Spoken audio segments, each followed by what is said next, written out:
The African savanna. Endless grass, golden sunlight, a world where every sound holds a secret. In the heart of it all, I see Thabo, a young elephant, full of energy, always itching to prove himself. If you've ever met a kid who thinks they know it all, you'll know exactly what he's like. One morning, I watched as Thabo playfully shoved Zola, his friend, with his trunk. "Come on, Zola," he trumpeted, full of bravado. "Why are we always so slow? I could reach the great water hole and back before Masai even takes her next step." Zola just shook her head, patient as ever. "Patience, Thabo. Masai knows the way." But patience didn't come easy to Thabo. "Predators?" he scoffed. "We're giants. I could scare a lion just by looking at it."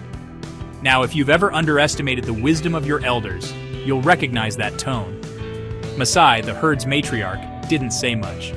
She didn't have to.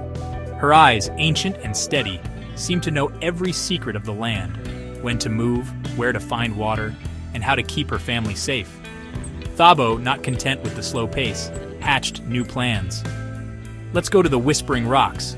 There are sweet grasses there," he urged. But Masai, ever cautious, changed direction, heading instead towards the ancient baobab trees.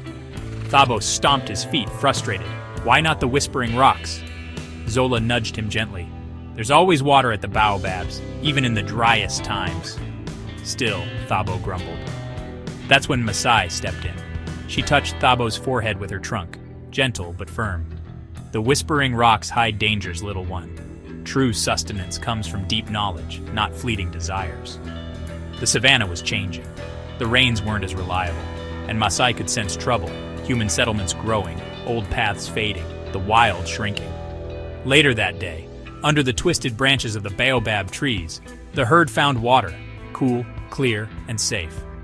The others drank deeply, but Thabo still looked glum. "It's not as much as the great water hole," he muttered. Masai moved closer, offering a gentle spray of water. "It is enough, and it is safe. Sometimes the path that seems slower leads to survival. The land speaks, Thabo. You must learn to listen with more than your ears." Just then, a strange roar echoed across the plains, a sound Thabo had never heard before. The herd grew tense, young ones huddling close in fear. "What is that?" Zola whispered. Masai stood tall, listening. "It is the sound of change, and not always for the better." She trumpeted a warning, her call ringing across the savannah. A message not just of fear, but of unity. Thabo trembled, real fear in his eyes for the first time. "Masai, what do we do?" With calm resolve, Masai answered, "We remember, we listen, and we stay together. For the wisdom of the herd is our greatest strength. Come, Thabo, lean on your family, learn from the past so you may lead us into the future."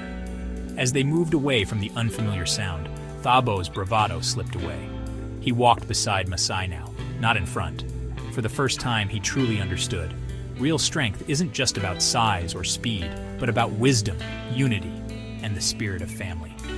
And so, under the watchful eyes of the ancient baobabs, the herd pressed on, guided by the gentle giant's wisdom and the promise that the savannah's heart would beat on as long as they listened to it and to each other.